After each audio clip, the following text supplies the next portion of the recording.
Bienvenue dans l'émission Ose ta différence. À ceux qui rêvent d'un monde nouveau, un monde où l'amour serait l'énergie de la vie, du partage, de la solidarité, plutôt que la peur qui isole et anéantit. Un monde de conscience et d'unité. Je suis Catherine Tournedouet, coach booster d'énergie, guide des traversées qui vous aide à devenir pour exister. Avec ce podcast, je vous donne rendez-vous tous les lundis matins pour vous offrir un espace d'inspiration avec des clés, des réflexions, des témoignages. Il est temps de bouger, le monde t'attend. Ose ta différence pour faire la différence. À tout de suite.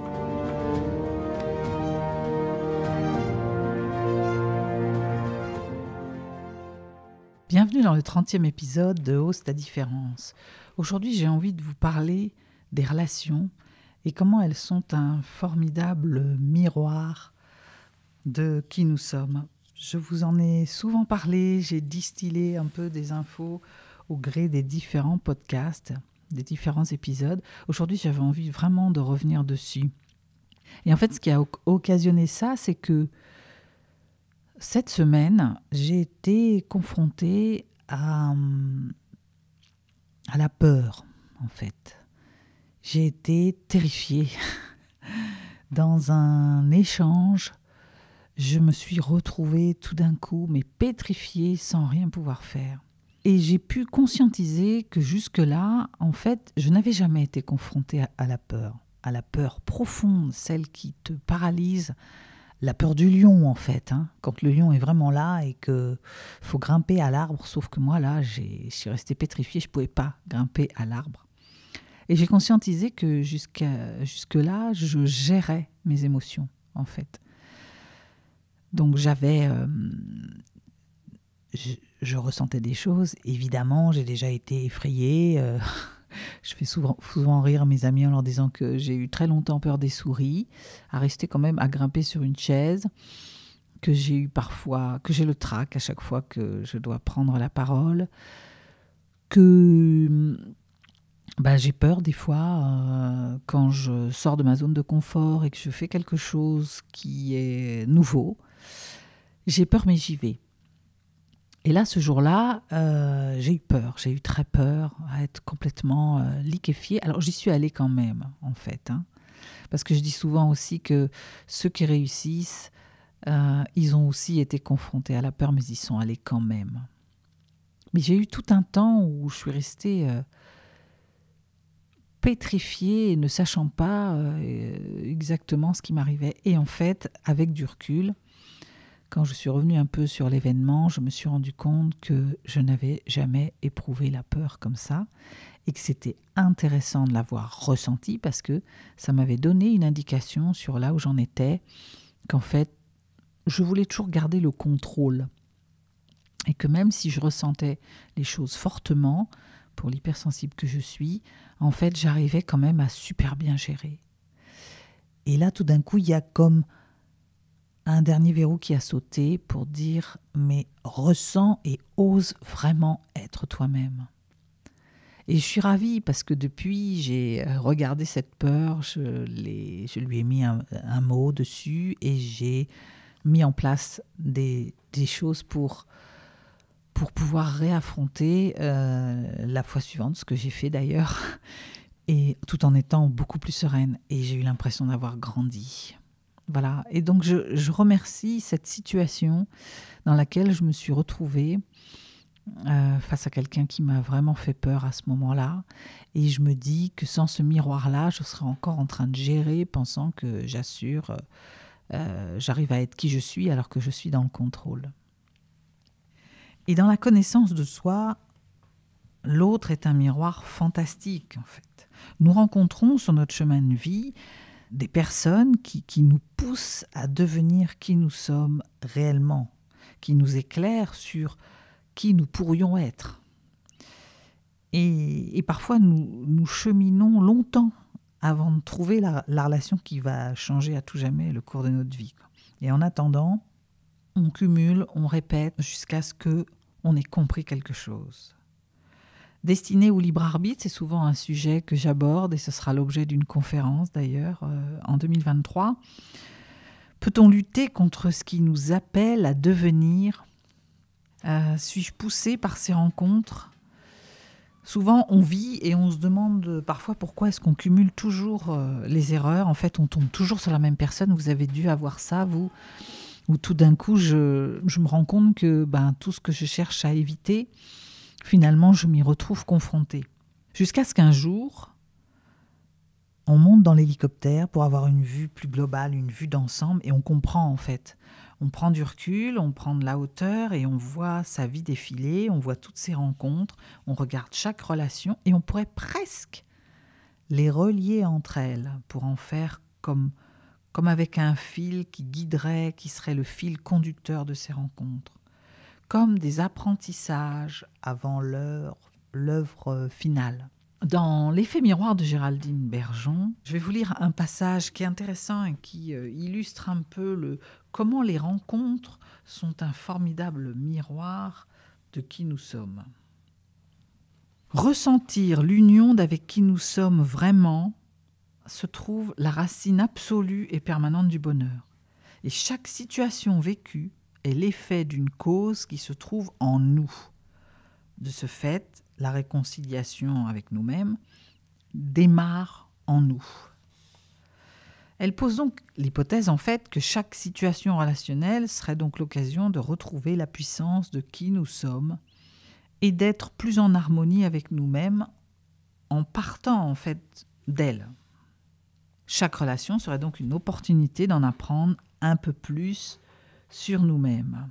Moi, je dis souvent que le cerveau ne peut pas citer quelque chose qu'il ne connaît pas. Nous ne pouvons voir en fait que ce que nous possédons déjà.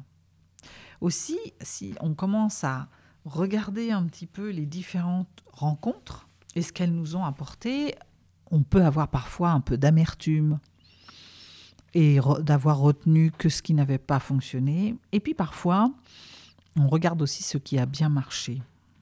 Et on pourrait prendre ça comme une guidance positive, par exemple. Ça serait de se dire, de regarder ce qui s'est passé dans cette relation, d'accueillir les ressentis, donc sur une guidance positive, la joie, les sensations que j'ai éprouvées à rencontrer cette personne, quels ont été les bons moments.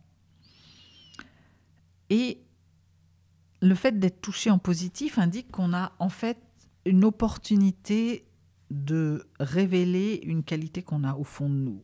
Soit on en a conscience, mais ça permet de l'amplifier, de se dire vraiment, alors je l'ai vraiment celle-là. Soit des fois on va la découvrir. Et le message est le suivant, c'est il y a quelque chose en moi à faire grandir. Donc par exemple, quand je trouve quelqu'un intelligent, je peux me dire que peut-être en moi sommeille une forme d'intelligence que je n'ai pas encore contactée. Et l'idée, c'est d'en prendre conscience et de l'amplifier pour gagner en confiance de ce potentiel que j'ai en moi et qui parfois dort en fait. Et donc on pourrait faire comme un jeu avec ça et se dire à chaque fois que je pense de quelqu'un, oh, qu'est-ce qu'il est beau, qu'est-ce qu'elle est belle, de se dire je suis belle. Quelque part en moi, je suis belle en fait. Cet arbre est majestueux, je suis majestueuse. Qu'est-ce qu'il est intelligent, je suis intelligente. Et de s'entraîner à formuler ainsi, et au fur et à mesure, ça va créer un peu comme un nouveau chemin dans les circuits neuronaux, avec une énergie positive, et au fur et à mesure, on va finir par croire à cette potentialité. De la même façon, quand je me retrouve à reprocher à l'autre quelque chose, en fait, ce qui me dérange, c'est l'autre, c'est ce que je n'ai pas réglé moi-même. C'est une blessure, à accueillir et à guérir pour laisser la place à autre chose. Donc à chaque fois que vous allez éprouver de la colère, de l'agacement ou de la frustration sur une relation que vous avez eue avec quelqu'un, de quelque chose qu'il a fait qui vous a énervé, c'est quelque chose, c'est une invitation à l'introspection pour vous libérer en fait. Parce qu'à chaque fois que l'on ne veut pas voir quelque chose en soi, la vie nous le montre par une situation symbole. C'est-à-dire que je vais être reconfronter à des situations qui vont me mettre ça en lumière. Par exemple, si je me mens à moi-même, si je n'arrive pas à assumer et à être authentique et à dire qui je vais être confrontée à des personnes qui n'assument pas elles-mêmes et qui peut-être mentent sur d'autres choses, qui vont nous mentir parfois sur des détails insignifiants, mais que nous allons remarquer parce que quelque part en moi, c'est ce que je cherche à guérir au fond. Et donc je ne vais voir que ça. Et quand je vais décrire cette personne, je vais dire elle est un petit peu menteuse, elle n'a pas osé me dire ça. Qu'est-ce que je dis de moi à ce moment-là ? C'est comme de dire « Oh là là, je n'ai rencontré que des hommes infidèles ». Est-ce qu'il n'y aurait pas une part de moi infidèle à qui je suis, à qui je voudrais être ? Est-ce qu'il n'y a pas des moments où je me trahis parce que je n'arrive pas à dire non et je dis oui à des choses qui ne me font pas plaisir ou qui ne me ressemblent pas ? Et donc, au-delà du ressenti que ça peut produire, colère, frustration, il est important d'aller regarder ce que je reproche à cette personne et de chercher en moi ce que ça réveille chez moi. En se rappelant toujours, en fait, que ce soit en positif ou en négatif, ce que l'on remarque chez une personne, finalement, c'est ce que je connais de moi ou ce que j'ignore et qui est à révéler. Quand vous rencontrez une personne, vous n'êtes pas en contact avec la réalité complète de cette personne, en fait, mais avec ce que vous voulez bien voir d'elle. Et selon là où vous allez en être, vous allez voir plutôt le côté négatif, parce qu'à ce moment-là, vous êtes dans une période où peut-être il y a une blessure profonde qui vous amène des situations récurrentes pour en prendre conscience, ou alors vous allez voir la bonté en cette personne, vous allez systématiquement voir ce qui est bien, ignorant, peut-être n'apercevant même pas le reste, ou trouvant même un côté positif à ce qui vous aurait apparu comme négatif hier. Et nous apprenons au fur et à mesure de nos rencontres, et tant que nous n'avons pas compris, les situations se répètent. On rencontre toujours un peu les mêmes personnes qui sont là pour nous faire grandir, qui sont là pour nous révéler la partie plus lumière et magnifique que nous avons en nous, et qui sont là pour nous faire grandir sur les parties plus sombres, pour transmuter et contacter l'ombre pour mettre en lumière. Voilà, jusqu'à ce qu'à force des rencontres et à force d'avoir travaillé, il arrive un moment, un jour où, après avoir connecté avec qui nous sommes vraiment, on lâche et on peut exprimer le meilleur de nous-mêmes. C'est Rainer Maria Rilke qui disait ceci: « Aimer, c'est devenir un monde en soi pour l'offrir à l'autre. » Et moi, j'aime bien quand on en arrive là. Je raconte souvent cette histoire de deux petits elfes, Monka et Mamas. Et Monka qui disait à Mamas: « Ça y est, t'y es, c'est le début de la fin d'un chemin où tu ne te reconnaissais pas. Et c'est comme le début du chemin de demain qui semblerait dire: viens, maintenant que je sais qui je suis, j'ai un monde de possibles à t'offrir. » Et pour terminer ce podcast, cet épisode, j'avais envie de vous lire un conte de Haïti. Le 6e petit matin de la création, Papa bon Dieu, accoudé au balcon du ciel, considère avec une certaine satisfaction les étoiles innombrables loupiotes qui s'éteignent au lever du jour. Papa bon Dieu trouve que tout cela est bon. Il baisse les yeux et admire les océans, les fleuves, les lacs qui regorgent de bêtes à écailles, de dauphins et autres mammifères colossaux et microscopiques. Il admire de même la terre tout égayée de bêtes à cornes, de bêtes à poils gigantesques et minuscules. Il s'émerveille de voir dans les airs quantité de bêtes à plumes de tout poil. Papa bon Dieu trouve que tout cela est bon. Il décide alors de créer l'humanité. Il prend de l'argile et fait 3 boules, 2 petites pour 2 têtes et une grosse pour un ventre. Avec un long boudin, il fait 4 bras et 4 jambes. Il rassemble le tout, auquel il donne 2 sexes, comme pour la vanille, et il pose cette créature androgyne sur le sol. L'humanité, fraîchement créée, se met à rouler à grand fracas, s'appuyant tantôt sur les mains, tantôt sur les pieds. Papa Bon Dieu arrive à supporter ce vacarme car il a une grande capacité de concentration. Mais la vitesse avec laquelle la créature androgyne se reproduit le laisse pantois. Il est à craindre qu'au rythme où ça va, il n'y aura d'ici peu plus de place pour tout ce monde sur Terre. Papa Bon Dieu ne fait ni une ni deux. Il dégaine sa machette et coupe son œuvre en 2 moitiés.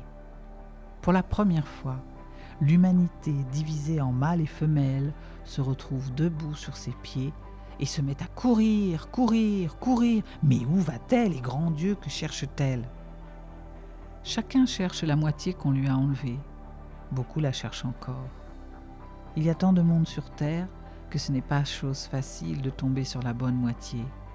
Quand on se trompe, c'est la déveine, mais quand on la trouve, c'est le bonheur.